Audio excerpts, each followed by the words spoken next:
In a village in a remote province, there's an old church with a century-old statue of the Virgin Mary. It was beloved by all the locals, but one night it came to life.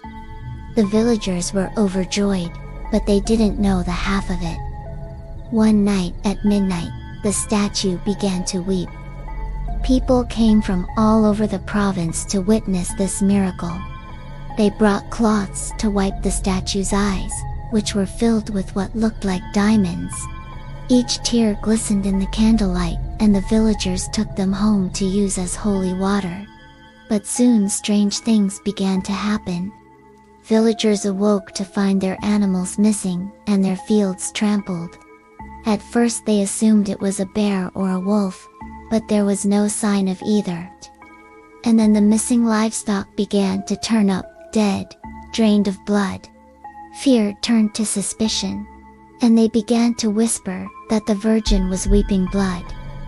Then one night the church bell rang, and the doors opened by themselves. The villagers were stunned. What did it mean? Was it a sign of God's displeasure? Should they stop taking the statue's tears?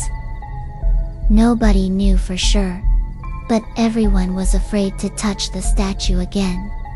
So it was up to the young people to find out the truth.